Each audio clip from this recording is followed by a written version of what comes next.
The trade deadline has finally arrived, and DA and I are going to talk about it right now on Closers.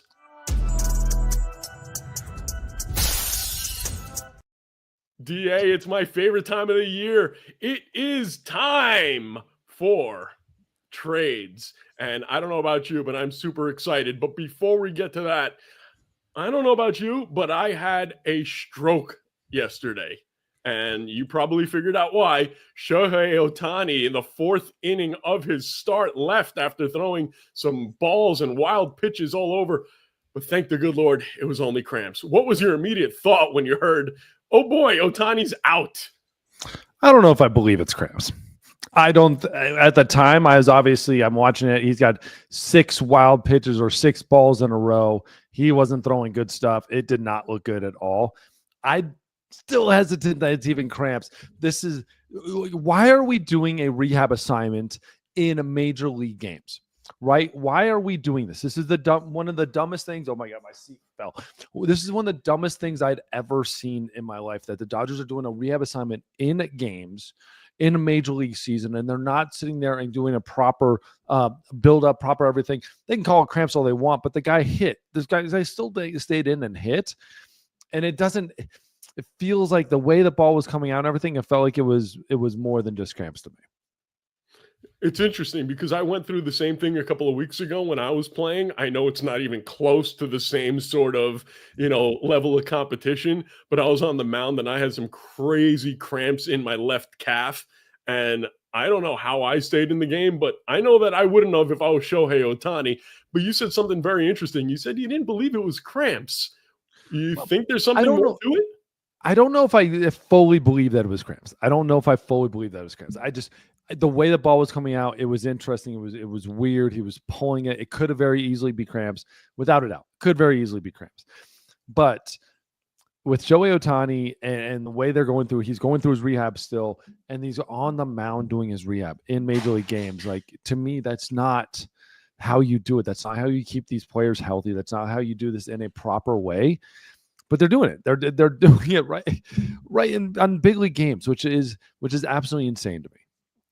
It is insane, but you can't lose your best hitter for that amount of time. You're going to lose. But you can go do it in different ways. You can go to minor league. You can go do before games and throw 4 innings. He was throwing rehab innings against media people, against guys that I played with and should have been retired when I entered the league. He's doing rehab innings. And, it's so funny. The problem is it's not real. It's not. And this is how you get into these situations, is when you're throwing these games on major league games and you end up getting little injuries. Those are things you have to put up with and do when you're in the minor league stuff. Yeah, I understand your point of view, and it can be very difficult if you're Shohei Ohtani trying to get that medium between, being a pitcher and being a hitter. It is strange. I get it. The only thing I will say is I don't believe that it was anything more than cramps. If it was anything more than cramps, I'm betting that they probably would have taken him out. He's a $70 million player. I don't think they're going to risk getting him injured permanently over a couple of extra at-bats. What do you think, Dave? Oh, and we lost David Aardsma, which is always fun, but it's okay because I can keep talking because that's what I do. I'm a talker. Let me just get David off the screen over there. Anyhow, as I was saying, I can't imagine any way, shape, or form that the Los Angeles Dodgers would be willing to risk their most valuable asset in Shohei Ohtani and make him injury prone. We got David Aardsma back. David, what do you think about what I just said? Do you think there's any chance that if it wasn't cramps, they would sit there and risk a $70 million player over 2 at-bats in a random game on a Monday or a Wednesday, rather? It's a great point. I just don't think I don't trust this medical staff as it is right now. Yeah, I don't. You mentioned that. They've never had anybody healthy. They haven't had a pitcher stay healthy, and they've constantly had little injuries. It's probably cramps. At the end of the day, it's probably actual cramps. I think if there was something in his elbow or shoulder or something that he was just feeling that's feeling off and causing that, I just can't imagine cramps. They would keep him in the game anyways, hitting. And if there was something that actually bothered him, he went 0 for 5. So if he actually had something that is really wrong with his hips and that cramp going on, he shouldn't have been in the game anyways. Just take him out, let him recover. I wonder if the actor from The Departed lives in Los Angeles, because I would love to see a recreation of the scene with Shohei Ohtani at the bar asking for cranberry juice. And the guy says, "What is it, your period? My wife gets that with cramps." That's exactly what it is. I mean, don't get me wrong. It was a hot day in Cincinnati. That happens. Like, it is incredible hot in Cincinnati this time of year. But dude, like, it's the unicorn. We should be going about this whole different way anyways. And I think they did make the right decision, pull him out of the game immediately. I don't think they're making the right decision anyways, just letting him throw these games. Do you need a guy who's going to make the right decisions for your young pitcher? If so, there's only one place to go, and that's Top Velocity Pro. David, tell him about Top Velocity Pro. Yeah, Top Velocity Pro. Go to topvelocitypro.com. Go to Top Velocity Pro on any of the socials, anything like that. And let's talk pitching. Let's talk baseball. Let's get your player better, the best they can be. We got all the data you ever want, all the cameras, everything you need. We do it out of my house. We do it online, whatever it is, topvelocitypro.com. And if you get to go to David's house, he's got some awesome dogs that you get to play with, and they're really, really cute. All right. It is my Christmas today. You know it, and I know it. There are 2 days that make James happy, and that's the beginning of free agency and the trade deadline in baseball. And it looks like one team beat out everybody else at the trade deadline. San Diego Padres, they exploded at the trade deadline. They got everybody they wanted. They did a great job. Padres, again, did a wonderful job, brought in some great players, great trades. Right now I'm seeing, again, there's a lot of trades at the very end. You didn't see it all. But Mason Miller and JP Sears was a huge move. Mason Miller, under team control until 2029. This was a huge move. One of the best, brightest young relievers in the game. Throws obviously the hardest. It is insane what this kid is able to do. JP Sears, solid reliever, solid arm. I'll see. They brought in Furman, Will Wagner, Ryan O'Hearn. So many moves that the Padres made. It's insane. But the big one for Mason Miller, they obviously gave up their number 3 prospect. The kid is only 18 years old, shortstop. Who cares? He'll probably never be on this team anyways with how young he is. It's a great move. I love that they brought in a Mason Miller. This guy's going to lock in the end of that bullpen for years and years and years to come. Yeah, and they got Ryan O'Hearn to play first and some DH. You got Ramon Laureano. You got Freddie Furman. That is a team that reloaded and was just looking, saying, hey, this is the time. And good job by A.J. Preller. What a nice – now, I don't like the fact, and you know me, I am not a prospect hugger, but I am not a fan of the fact that they had to give up Leo DeVries, the young shortstop, for Mason Miller. It's a little rich for my blood for a reliever, but at the end of the day, prospects are cool, parades are cooler, to quote my boy Casey Stern. Now, the team that we were begging, pleading, the team that you are associated with more than anybody, we're begging them, pleading, please make a move before the season. They finally did it now when it's going to cost us less money at the end. The Seattle Mariners, they got the big boy of the group. Eugenio Suarez is back. And, they got a first baseman, too. They got Josh Naylor. What a great job by Dipoto. Obviously, Josh Naylor earlier on in the entire process, they jumped on top of that basically before anybody. And it's a great move. Great move. They brought in first baseman, obviously left-handed power bat. I love it. I love that move. But Suarez, that is the move. That's the best bat that was out there, the best bat that was available. And they got him. And this is a great spot. They wanted him back. They basically said, we are bringing him back here to Seattle. And they didn't even have to give up a whole lot for him. It's a rental. So you're going to fall into that boat. You're only going to get so much for him. 35-year-old rental. But when you have players in teams that definitely wanted him, that need that third base bat, I think they could have gotten more for him. But Suarez has been just the gem of the entire season. Down here in Diamondback land, everybody loved him. Everybody loved him in Seattle before he left. They basically did it as a salary dump, but they got him back. Let me ask you a question. The Houston Astros, when they got rid of Alex Bregman and they got rid of Garrett Cole and they got rid of Verlander, that was their window supposed to be closing, right? Well, how in the hell are they in first place now? And they made another move today. They brought back Carlos Correa. This team, Houston, man. Oh my God. Yeah, and then bringing Correa, the only problem is bringing back Correa. You're not getting the same Correa that left. It's not the same guy. He only has 7 home runs on the season right now, batting 267 and 386 slug. It's not the same Carlos Correa that ended up leaving then in Houston that they remember. A little bit beat up, DL on and off again the last couple of years. But it is a nice move. It's a nice move to bring him back into town. He's a winner. He knows what it's like to be on championship teams. This team did get better with it, but I'm not sold on this move. I don't see this Astros team as becoming remarkably better. They're going to have to move him position, probably try to figure a position out for him. Because right now Dubon is playing shortstop and he's doing arguably just as well, if not better, than Correa. So it's going to be an interesting little process there for it. Ramon Urias is a great move there too, to bring in the bench in a bench spot, so that maybe you'll come off and try to play multiple positions.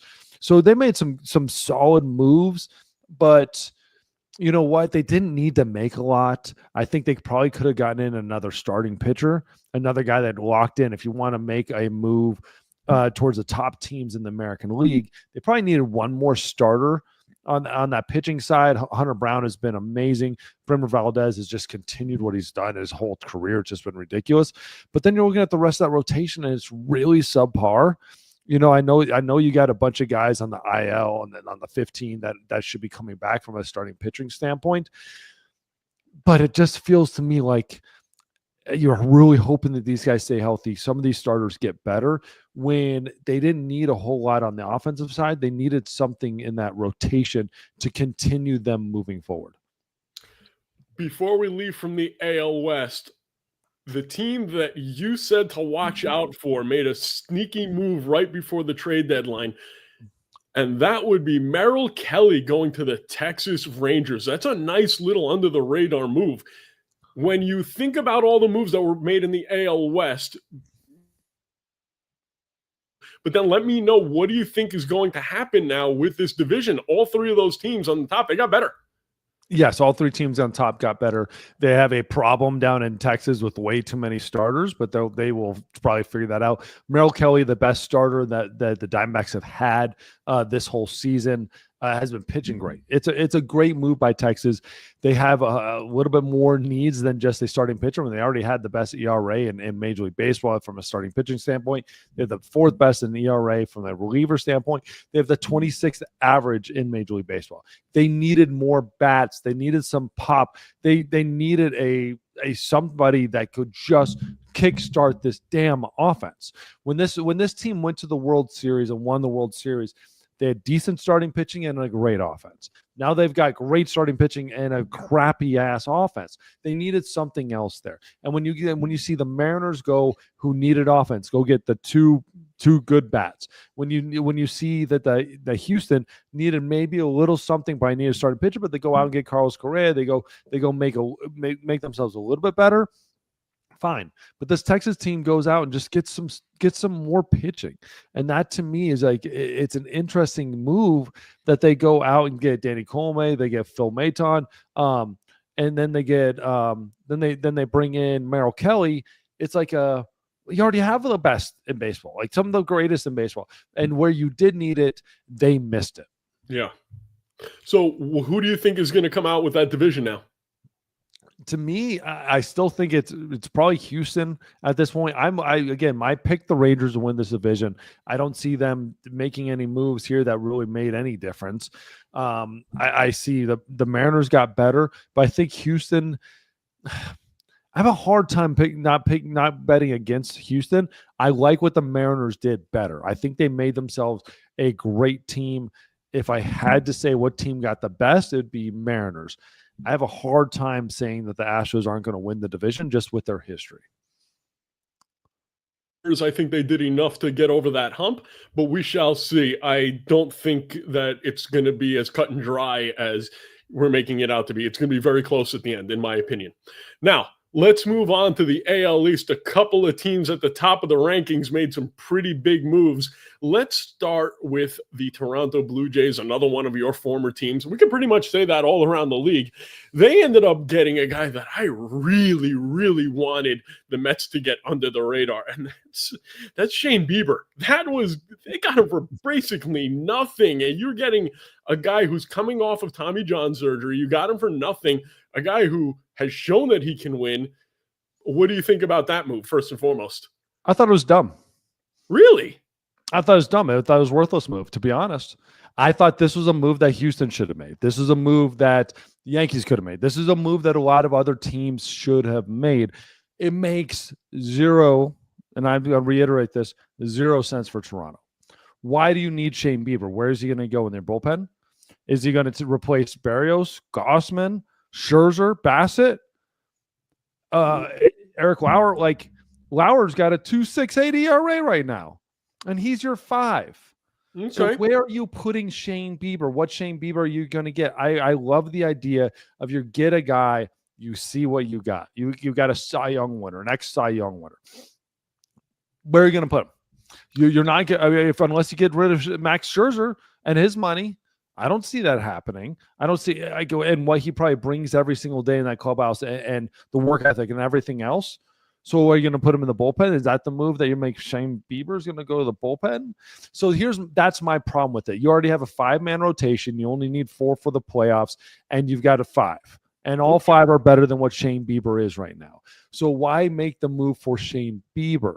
And that's where unless you're going to replace somebody, and it's Max Scherzer who you're going to replace, you might move Lauer back to the bullpen. But why? He's your best pitcher right now.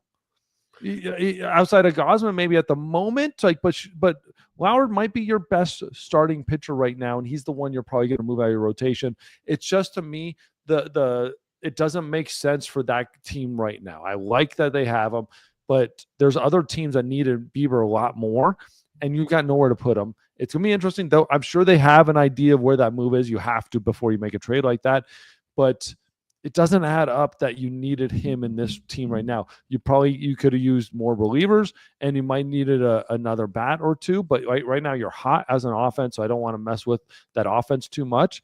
But you definitely did not need a starting pitcher unless you're going to get rid of one of those guys, and let me know who that is. Well, I think they were probably worrying about the long-term health of their pitching. They might know something we don't. Maybe Scherzer has a problem. Who knows? But when you can get a guy like that for cheap, that is under control for next year as well. I have no problem with that move. Now, they also added Sir Anthony Dominguez from the Baltimore Orioles, who made a lot of moves, who had to make moves because they had way too much and they were way too much garbage. That is a good relief pitcher for the Toronto Blue Jays. I like that move, and it'll help them compete against the Yankees, who made a buttload of moves. So let's go through this. The Yankees got, over the last few days, they got Jake Bird. They got relief pitcher. They got Austin Slater, outfielder. They got David Bednar, the closer of the Pirates today. They ended up picking Ahmed Rosario, and they got themselves Ryan McMahon last week. Did the Yankees do enough? Jose Caballero as well. Yeah. Bednar, they got Camilo Duvall as well. I didn't hear about that. Yes. So right now they have the best relief core in baseball. Really? Okay. They just might have created the best bullpen in all of baseball. It was incredible. They did an incredible job. They hit it perfectly right on the head. Right now, you got a rotation that's solid, not great, but solid. But you made the game a 5-inning game, if not 4-inning game. And Bednar, Devin Williams, David Bednar, Camilo Duvall, Luke Weaver. Good luck. Good luck facing those guys. And it's going to make them all better too, because you might even get to move Devin Williams out of the closer role. You might be able to make some other moves, but they might have just made themselves the best bullpen baseball. We'll see how that works out. The Yankees always have a way of evening things out. I do like the moves that they made in that starting lineup as well, bringing in Ryan McMahon. I like that. It's a great swing. It's already paying dividends in New York. He's playing well. You don't need him to play great. You just need him to do a little bit better than he was doing in Colorado, which a better lineup should do that anyways. A little bit more energy should be doing that anyways. You completely revamped your entire bench. I like the Caballero move. I think this is good for Jose Caballero, a new place, a new atmosphere. Yankee Stadium should be a little bit more exciting games. With Med Rosario, we know he can play anywhere and everywhere and play good baseball while doing it. And Austin Slater's an interesting spot too. So I like what they did. I think they needed one more big move, like a bigger, badder bat. Stephen Kwan would have been perfect for the New York Yankees. But they, again, 3 years of control on Kwan. They're not going to, or 2.5 years of control on Kwan. The Guardians weren't going to give it up unless you're going to give the house. So they went out and got the next best thing, a solid, serviceable, good defensive third baseman, and completely revamped their bench and their bullpen. Loved it. And based on your answer, I'm assuming that you think the Yankees are going to overtake the Toronto Blue Jays and still win that division. I think the Toronto Blue Jays are playing great baseball. They're hot as anybody right now, the hottest team in baseball, best offense right now in baseball, and they're still only 3.5 games above the Yankees. I think the Yankees are going to end up catching them at some point, but they're going to have some offensive problems. They're going to have some questions when Judge comes back, where they're going to put him, where they're going to put Stan, who's going to play right, et cetera, et cetera, et cetera. So they've got some issues there, and who's going to play center and all this stuff. But they're going to have some problems to figure out, but it's good problems to figure out.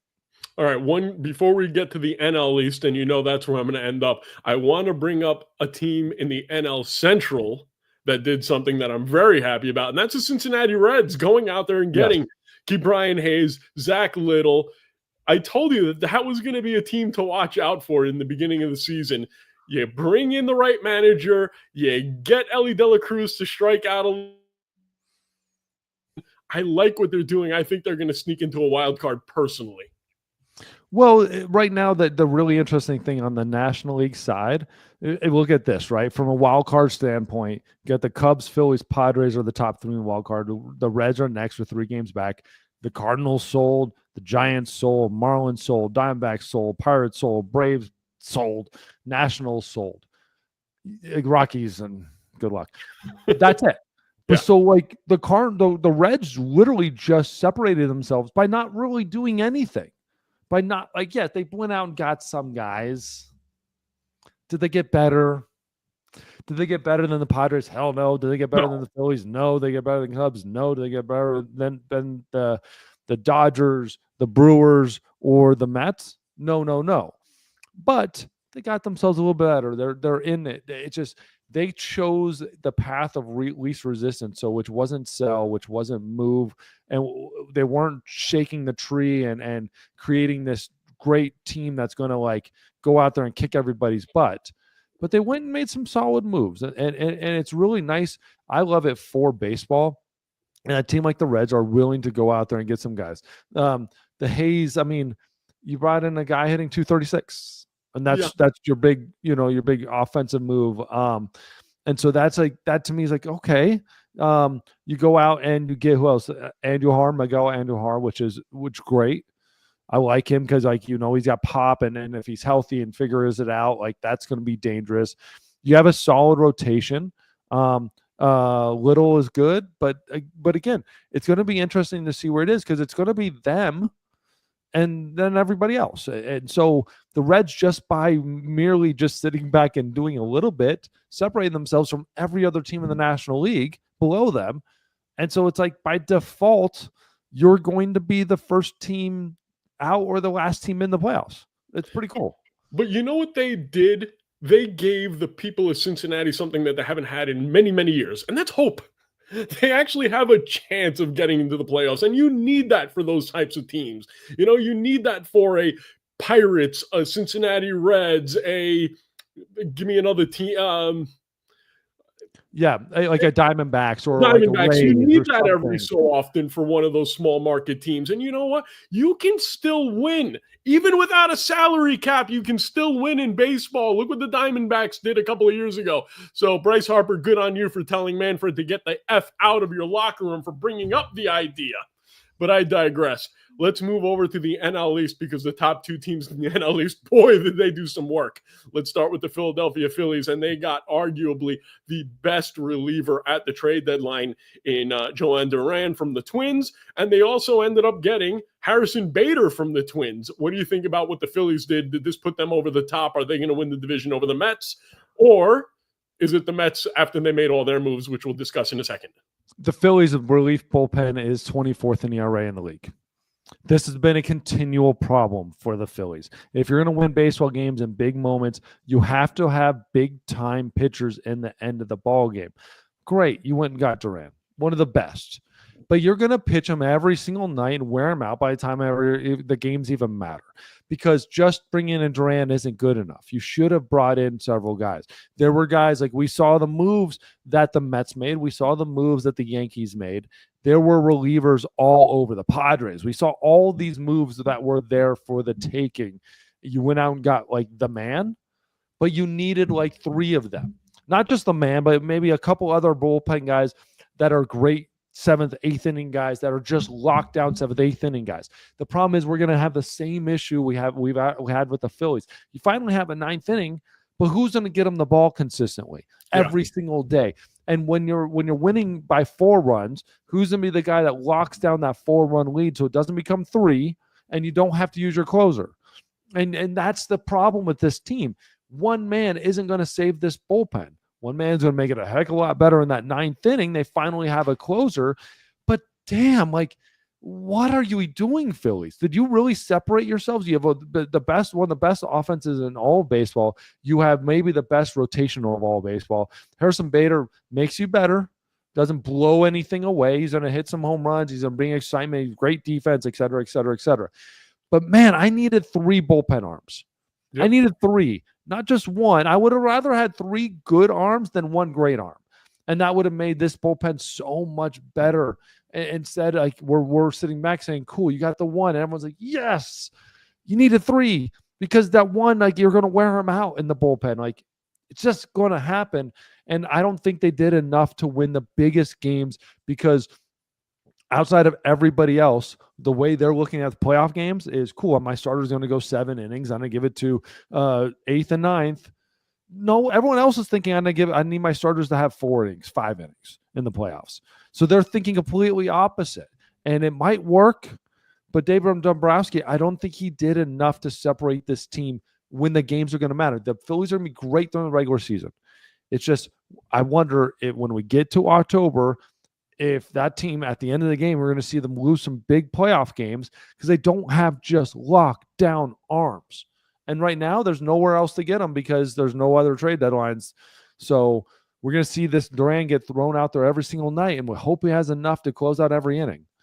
No, you mentioned that they should have gotten 3 arms. Guess who got 3 arms? That would be your New York Metropolitans. And they got themselves, let's see, Gregory Soto from the Orioles. They got Tyler Rogers from the Giants, and they got Ryan Helsley from the Cardinals. And they still have Edwin Diaz. And Rico Garcia. I'm sorry? He picked him up on waivers. Rico Garcia picked him up on waivers, but he's still a 2.7 ERA guy. Are they a better bullpen than the Yankees when you add Diaz? Who do you like better now? The Yankees or the Mets bullpen? Because you had the closer from the Cardinals, you're adding Tyler Rogers, who's freaking sick, and Soto, who throws hard. I might actually take the Mets. I know I'm a Met homer, but I think that's a better bullpen. It might be a better bullpen. I might take the Yankees. You know why I would probably take the Mets is that I believe in Diaz, I believe in Helsley, and I believe in Rogers more, and Stanek maybe more on an everyday basis than Bednar, who's having a great year and coming back this year versus like what he'd done in like last year was horrible. Yeah. And Devin Williams just has not hit his stride yet in New York. And so maybe I believe in a little bit more, but Duvall is pretty damn good. It's just the guys that the Yankees have, I just don't know if I have quite enough trust, but I do think those 4 guys together in New York in the Yankees might be a better bullpen together than the Mets. But I tell you what, the Mets did a great job again. The Mets found exactly what they needed. The Mets did. This is what, like, when you go out there and you look and say, what do we need? We need the best bullpen in baseball. We got a great lineup. They're not playing as good as they can. They're not hitting as great as they can, but we've got a great lineup. We don't really need to shake too much. I thought maybe they could have gotten out there and gotten the third baseman of the future, but they didn't. Okay. Or not future, but for the best third baseman now. Mm-hmm. And done that. They didn't. I don't mind that they didn't make moves in that offense besides Cedric Mullins. I do like that. I think that was a very solid move for them. But they locked that bullpen in, man. They locked that bullpen in. And just watch. You're going to see at the end of the playoffs, it's the team that has the best bullpen will win the biggest games. The Mets put themselves in position. The Yankees put themselves in the position. Phillies helped themselves. So we'll see who wins out. Why are bullpens so fickle? Why is it that, a great starter is going to be a great starter year in and year out for the most part, but a guy in the bullpen for the most part, you expect that he's going to be great one year and then could take a step back or be terrible, and then the following year be back to great. I've seen this with so many relievers. Why is that, David, as a former reliever yourself, Mr. 69? Bullpens are based upon the rest of the team and how the games figure out, and the manager. No one else is based upon that. Starters will make their starts. So are you healthy? And that's it. Like that. Are you healthy? And that determines how you end up pitching for the rest of your season. Offense, pretty much it's the same every year unless you make little changes here. It really doesn't matter where you hit in the lineup. Yeah, it does change a little bit, but it really doesn't matter that much. Bullpens are based upon the game and the manager and the team and how you're winning. If you're winning, but your starters are going short, you're in the game a lot more. You're pitching back to back a lot more. You're pitching in stressful innings a lot more. Those add up, and 1 year of a ton of those will get into your next year. And so you don't really have any of that as a starter or as a hitter, because every year everything's the same as long as you're healthy. Pitching, it's so up and down in the bullpen, so up and down on when you pitch, how much you pitch, how's your pitching coach, how's your bullpen coach, your manager, how many times they get you going, that affects you a lot more than any other position. So yeah, like it's kind of fickle. So now we discussed all the teams that made trades at this deadline. Who do you think came away with the best? Was it the Padres who won it? Was it the Mets? Who do you think did the best job? I think the Yankees did an incredible job by answering their biggest problems. They needed a third baseman. They found him. Might not have been the guy, but they found him. They needed relief help, and they went and got everybody. I think the Mets did a very good job. I kind of give a silver medal, if not like an A- to the Mets. I thought they did a great job. Maybe needed one more bat. They did a good job. Phillies, I think I give them like a B+, only because like I might even give them an A because they got the name, but they needed like 3 of them. Padres did a wonderful job. Don't forget the Mariners. The Mariners, I give them a really solid A. A really solid A. I think the Yankees kind of hit it right on the head what they needed. Mariners hit it on the head what they needed. Padres were, out of everybody, gave up the most. Twins even gave up money on Correa to help pay for Correa, which is crazy. So it's a lot of different stuff. I think the Tigers did a great job. Let's not forget about Ryan Finnegan, or Kyle Finnegan, going the closer for the Nats, going to the Tigers. Great point. Sewald, closer last year for the Diamondbacks, World Series closer, going towards to Detroit. So they did a wonderful job. Rangers making little moves there. To me, I think the Mariners. I still think the Mariners killed it on addressing their biggest 2 needs, and they just hit it on the head with the biggest 2 guys. And the Yankees and Mets. Somebody want to tell me what the hell happened in Chicago? Were they asleep? The Cubs or the White Sox? Actually, if you really want to know, let's start with the Cubs. What the hell? Are they still grieving Ryan Sandberg's passing? Like, don't get me wrong. I mean, that wasn't a great joke, to tell you the truth, but it looks like they paid no attention this trade deadline. They bring in Kyle Tucker. They have a great offense, and you're just waiting for them to go over the top at the trade deadline. They did nothing like that. I'm a little disappointed. I mean, obviously, Willie Castro, Michael Soria, which is an interesting move in that Soroka. rotation to like a Soroka. Sorry, yeah, Michael Soroka. So many names. Sorry, my other pitching coach on my son's little league team. They definitely made some bullpen moves. Obviously, Taylor Rogers is a big one. They made some other moves, but I don't look at the Cubs and I didn't feel like they needed a ton. I felt like they needed maybe a little starting pitching. I don't think Soroka is going to be the guy that like moves the needle in any way. Without a doubt, Bieber would have been an interesting one here as well. But right now they've got too many starters with bringing in Soroka. But Bieber would have been in a spot here. Ben Brown is still a rookie, so they're trying to figure that out too. I don't think they needed to make a bunch of moves. I don't think the Cubs needed to do a lot. I think a lot of people were sitting there kind of like, hey, dude, what are you going to do? They could have made a couple bigger moves. You've gone all in and hit gold on Kyle Tucker and PCA and all this stuff. But that's where I kind of stopped. He's like, you've hit gold on guys. So go on the trade deadline. You don't have to give up a whole lot. But like, there's so many closers. The headline for this year is closers. Without a doubt, closers is the headline. Closers have made this entire trade deadline. Everything was surrounded by closers, and to me, it's a loss that I'm in second place in the Central. I've lost it to the Milwaukee Brewers, and I didn't make my back of the bullpen just rock solid, but everybody around me got better. Milwaukee Brewers didn't do anything too big either at the trade deadline, so that's a good thing for the Cubs. They can still catch them. It's not like they made this over-the-top move that now the Cubs are going to be chasing them, so it's not the worst thing. Let's move to the South side, though. How in the flying hell is Luis Robert still on the White Sox? Explain this to me. It doesn't make any sense. It doesn't make any sense, but really has anything been like surprise you with the White Sox? You know, in all honesty, does anything surprise you at all? I just wonder why we keep talking about Luis Roberts Jr. as if he's the greatest player of all time. Thank you. Why do we keep talking? Dude, the dude's a 213 hitter with 11 home runs at a bandbox.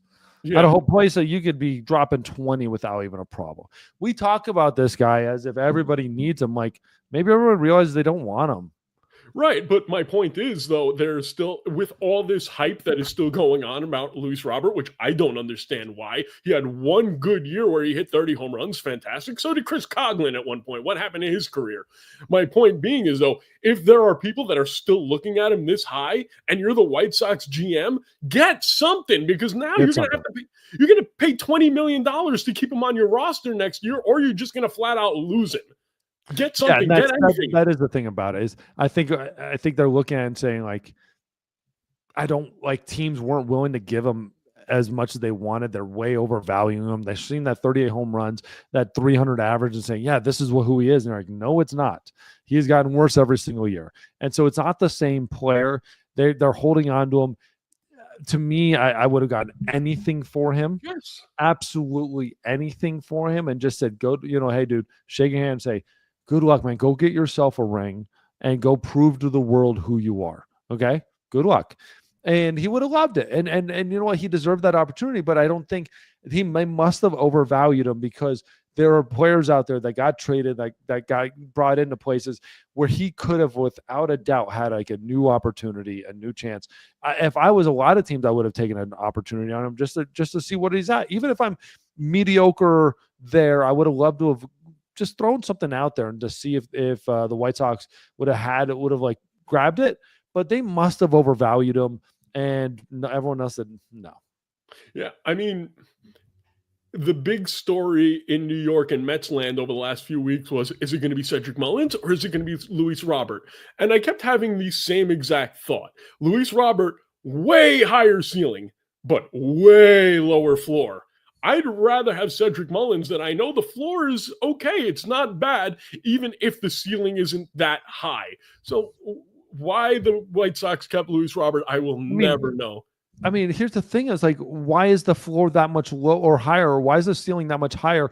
Like, Cedric Mullins hit 30 home runs and hit 291. He's hit basically 300. I don't like. He's Well, it's been because a he's older. consistently better baseball player, but why is this like ceiling so much higher than Luis Roberts Jr., right? We all think this thing, but like Cedric Mullins has been just as good and has been better. So like Luis Roberts' floor is way lower and his ceiling is the same. So Luis Robert, you know who he's going to end up being? Who's the other guy that Tim Anderson. No, I'm not even thinking of Tim Anderson. Who's the dude that was a big prospect for the Red Sox, got traded to the White Sox, and then now is with the Angels? Moncada. Moncada. Moncada. Yes, yeah. He reminds me of Moncada. Yeah, that ceiling is there, but who knows if he'll ever get there because they have not done the right thing by that guy. I don't even know if it's a they problem. It sounds like a that guy problem at this point. It could be a that guy problem. All right. So what's the biggest? So the other thing that I wanted to discuss is the big name that was being talked about a lot was Stephen Kwan that didn't end up going anywhere. And good job by the Guardians saying, you know what, we got a young, controllable player that a lot of people want. This would be me as a GM. I know I can't win the next couple of years. So I have a guy that, yes, I can use him on my team. He's a great player to have. But if somebody's going to pay me the sun, the moon, the stars, I'll give him up. But let me put it out there and see if somebody's willing to give it up. I think they played it perfectly. I think you played it perfectly. You saw, again, 2.5 years of team control with him. I love it. Yankees would have loved to have him, needed him. The Red Sox need this guy. He'd fit perfectly in that Red Sox lineup. Exactly kind of the player they love. But no one was willing to give up the players for the control. This dude is a Dodger, Red Sox, Yankee just waiting to happen. But I don't mind that Cleveland sat back. No one's going to give you what you need from him. You don't need to make any sort of move for him right now. Sit back and wait. Sit back and let him go out next year and play it. So another couple players that didn't get moved, and this falls in the exact same thing, Sandy Alcantara. Sandy Alcantara is exactly the same position. Edward Cabrera, both with the Marlins, same position. They didn't need to make a move. They have team control right now, especially with Alcantara. You're selling low, so don't wait. So just wait. Yeah, wait. You can if he has a great rest of the year, you can trade him in the offseason, get whatever you want. If he is killing it next year, you can trade him at next year's trade deadline. You still control him for no money for the next 2 years, and just wait. And I love it that the Marlins didn't need to make a move. The Guardians didn't need to make a move. So they sat back and waited because they're going to get more value down the line for the highest valuable players out there. And I love it. So that's good, smart baseball. So the Guardians, threw up the white flag. I think that all happened when you're talking about when your closer's getting investigated for gambling. So the white flag was already up, but you don't need to give up on all your players. I would have loved to see a move. I would have loved to see a team go out there and go get a Kwan because of team control, and he's going to change your lineup immediately, but they didn't. You know what really surprised me? I'm really shocked that these three players are still on the Mets. I did not expect all three of them to be available, still be on the team today, and that being Vientos, Beatty, and Acuna. I thought at least one of those guys would have gotten moved in a trade today to acquire a starting pitcher or an outfielder. Really shocked that didn't happen. Yeah, because tell me if I'm wrong. They feel like the same player. Well, you see him every day. Beatty's a little more versatile because he can play multiple positions. You can put him at third. You can put him in the outfield. You can put him at second, and he's going to be adequate. I don't think Vientos is as good, and I don't think that Acuna can hit as much of those two. I think he's the best defender out of all of them. I personally would have loved to have seen the Mets use the assets that they used in the trades and add one of those guys and try to go out. For me, I would have loved Shane Bieber and Stephen Kwan putting in a couple of those guys into the trade, bringing that back. Now you add your starter that the Mets could really use, and you get a better player than Cedric Mullins. I understand that you don't want to do that if you're the Mets. They're still young. They're still controllable. And you saw what Vientos can do last year. But if I'm going for a World Series, I think that was the move to make. Yeah, but where do you put Bieber, right? What do you move, Montas? Well, you can take Clay Holmes out because Clay Holmes has never pitched this many innings in his life. And But you signed him as a starter. Yeah, but he's in no man's land. He's never been this good. Now you can say, hey, we still want you as a starter next year, but we want to keep your arm healthy. So let's move you to the bullpen. And now you have an even better bullpen, and you would add Shane Bieber as your fifth starter. That's gold. I think that's dumb. I don't think that works out in real world. I think that sounds great. It works on paper. But when you're talking about a guy who's actually killing it, crushing it, signed as a starting pitcher in the offseason, wanting to be a starter pitcher, obviously, that's why he made this move, and is killing it at 117 innings pitched with a 3 ERA, 3.45 ERA, you can't tell him, hey, do a great job. Get him next year. You lose him. He's gone. Mentally, he's gone, and you're paying for a starting pitcher. He's gone. Shane Bieber. Okay, let's say the guy who's rehabbing from 2 years basically missed comes back and kind of sucks. What are you going to do now? You're going to tell Clay Holmes back to the rotation? Done. No, he is on. He's over. But out. He is going to be demanding a trade. So you're ruining the only good things you have going for you by signing a guy that you don't need, like Freddie Montas. That's an easier decision, maybe move him to the bullpen, but you don't need a Shane Bieber. Okay. Now, Stephen Kwan in this lineup is good. Stephen Kwan works in this lineup. Now, you got Nimmo, Soto, and who's your center fielder right now? Cedric Mullins. So if you would have had a Kwan instead of a Mullins, you move Nimmo to center field. That's a great lineup. I like it. I actually think Cedric Mullins is going to be really interesting. Add some pop to this lineup. Can play center field with anybody. Yep. And I actually, this lineup, it's a little here, a little there, but I like it maybe even better with Mullins than Kwan. No, I'll take Kwan. Yeah, I was about to say you're crazy. But going back to what we were saying about Shane Bieber and the Mets rotation, if you brought him in, then you can go to a six-man rotation, save Senga, who has been injury prone forever and is a Japanese player who's used to every 6 days. And that's the answer right there. You go to a six-man. Maybe, and then you get no problem with the playoffs, right? Then what are you going to do? Tell Senga, hey, we're going to need you every 4 days now? Well, Senga's still your number 2. You got Manaea as your number 1, and then you figure it out. That's a good problem to have. You can still use Clay Holmes and Bieber or Montas. You have extra guys, because the one thing that we saw last year in the playoffs, look at all the teams that were in the Final Four. Their pitchers were on. The Yankees brought Nestor Cortez in to face Freddie Freeman. Right. Great move. Exactly. Can they take that back? Can they just go back and take that trade? Take that move back. No, I don't think so. But that's my point. You look at it, you can never have too many starters in the playoffs. The Dodgers were going bullpen by committee they were doing a bullpen game every 4th game in the playoffs. Like, having an extra starter is not a bad thing. Especially for the Mets, when you can say, hey, Clay Holmes, you're not the starter in the postseason. You've been a reliever. Can you help us out? I don't think you would be that. I think it's, unless you go 6-man rotation, like this is the same problem the Blue Jays have. Same thing. Unless you go 6-man rotation, you're going to piss somebody off or make a stupid move that you can't get back. And assuming a guy who hasn't pitched really in 2 years is going to all of a sudden make your 5-man rotation in a playoff run in August and make a real impactful spot when you don't need a 5th man. Like, you already have a good 5th man, both rotations or whatever it is. Then it's like we're trying to make something work that doesn't work. And if you want the 6-man rotation, then you got to take a reliever out.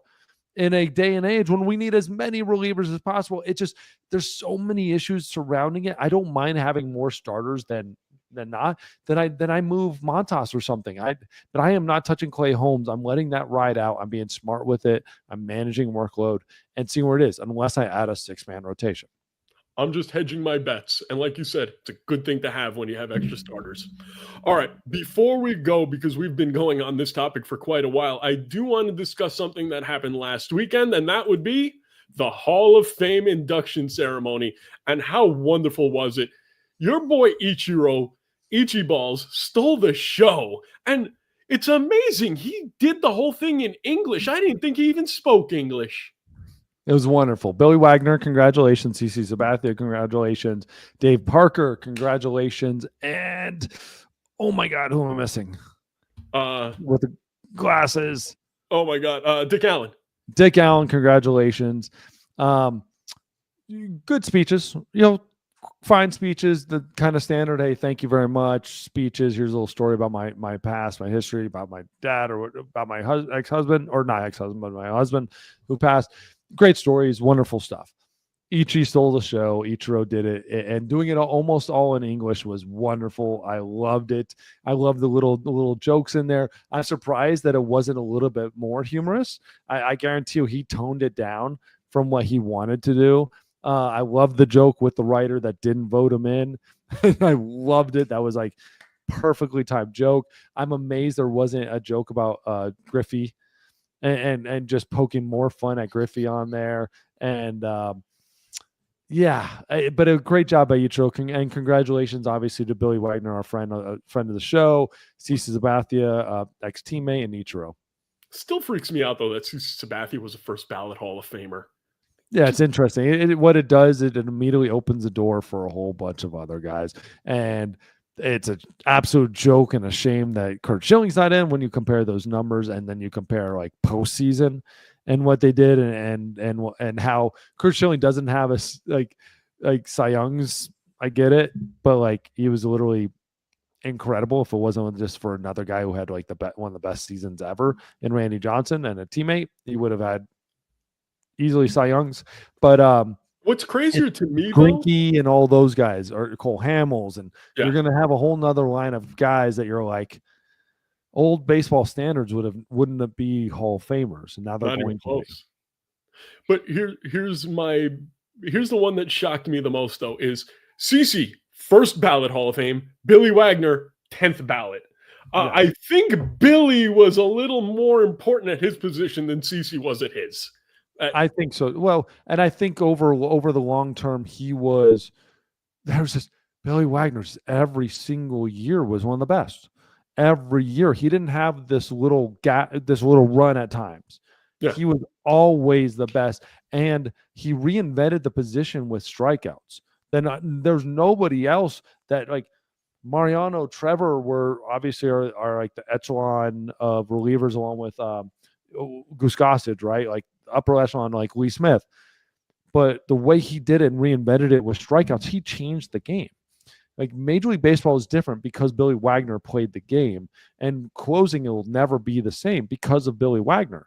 Nobody can do what Mariano did. Nobody can do what Trevor did. But Billy Wagner came in and everyone went, oh, that's a new way to do it. And a whole new age of closers came in because of that. And so he did not get enough love. Who was the old Pittsburgh Pirates closer, and then he was with the Braves and the Giants? We had him on our show years ago. I can't remember his name right now. But we were talking. Really? I'm sorry? Jason Grilli? No, it wasn't Grilli. His name will come to me at some point. But we were talking about how fickle closers are, and they can have one great year, one bad year. Yeah. Billy never had that. He was electric each and every year. He was still throwing 100 the year he retired. Yes, and that's the crazy thing. And he had basically an injury that kind of ended him at the end. And Mark Melancon? Yes, Mark Melancon. Mark Melancon. I was thinking about a guy like Melancon who had some really great years, really craptastic years, and he stayed in the game for a long time. And that's what you expect from most relievers. And that's why they are not more in the Hall of Fame. There are not more of them in the Hall of Fame. But when you got a guy like Billy, who day one to last day was dominant as F. How did they wait 10 years on him? Because he wasn't a New York Yankee. He wasn't a New York Met long enough. He was a guy that a lot of people didn't think about, because you've got Mariano just dominating the game of baseball. So a lot of guys just kind of, like, especially on the reliever market, a lot of guys just got overlooked because we got to watch the greatest of all time, maybe in any position, for their dominance of that position play. And so that was the standard.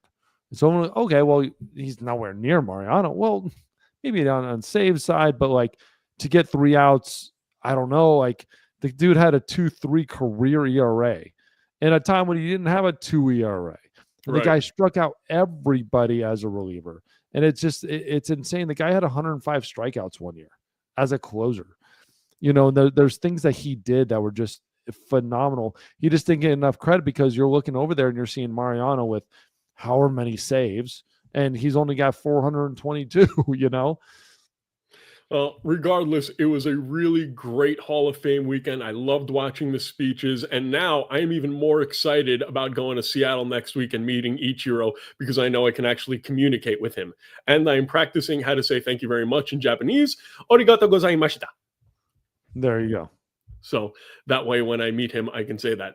Now, before we go, I have a very special announcement to make. I've said it on the show many a times. We have discussed my pitching prowess. However, I have decided to finally hang up the cleats. This past weekend, we had a softball game. We got knocked out. I gave my glove away. I was ready to give my shoes away. Nobody else wore my size. I officially games of my life. I'd like to discuss it with you, what ended up happening, and I'd like to know if I am a giant douchebag or I'm a good teammate. Odds are I'm probably a giant douchebag, but I will tell you from the very beginning that I am kind of one of those guys that if I'm on the mound that day, leave me alone. I need to, like, I pull a Michael Jordan. I make up stuff in my head so I can get angry because that's how I pitch. So let me explain what happened, and you tell me if I'm a douche or not.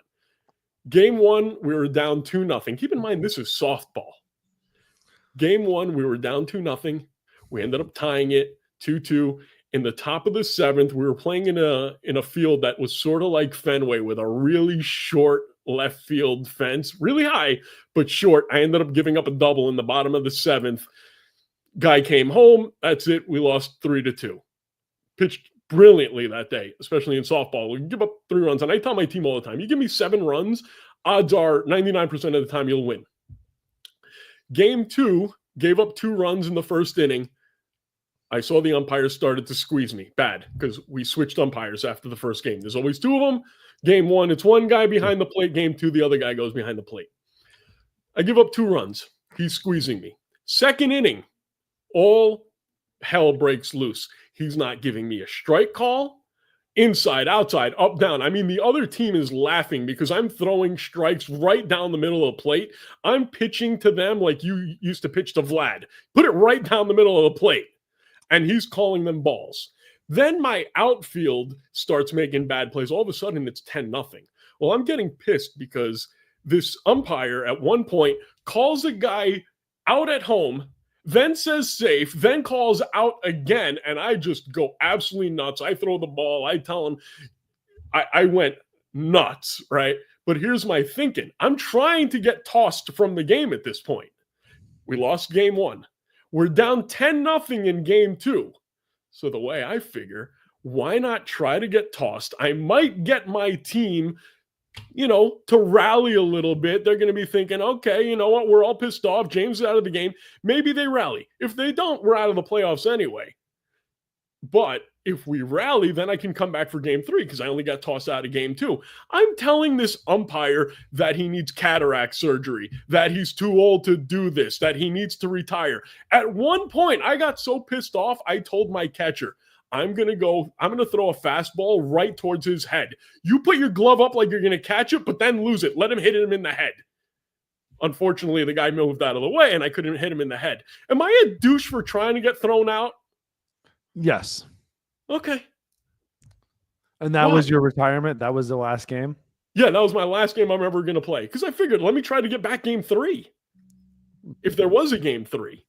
There's probably something in the rules that if you get thrown out, you don't get to play the next game or something. It probably wouldn't have worked out in your favor. Why? Or you would have just pissed the umpires off so much, they would have hated you and called everything a ball the next game. Well, it doesn't work. The last 5 innings, I didn't give up a run. Yes. And you guys lost. And we lost. But no, it wasn't worth a try? No. All right. So I'm a douche. Yeah. Yeah. Well, yeah. But it's really funny though, because at one point, I mean, I was steamed. I mean, really steamed. Then at one point, Tommy, my buddy Tommy, who is playing first base, he comes up to me. I'm like, "Get your fat ass off of my mound!" He got so pissed. It was great. So when is this retirement gonna unretire? Next year? I'm not. I'm never pitching again. I am officially done. Are you ever pitching again? No. Okay. Yeah, but I have a broken hip. Okay, well, my arm feels like there's a cement mixer in there. When I see you next week, I want you to put your arm on my shoulder and just feel all the cracking that goes on in there. It's scary. Yeah, it's pretty bad. But look, at the end of the day, I decided that I'll say this without being egotistical. I never pitched better in my life. At 45, I could do anything that I wanted, and I could figure out what I wanted to do. And I could literally write a book right now on how to pitch modified softball. I really believe that I'm that good at this game. I can't do that in golf, and I just want to get there in golf where I can shot. There you go. I don't mind. That's not bad.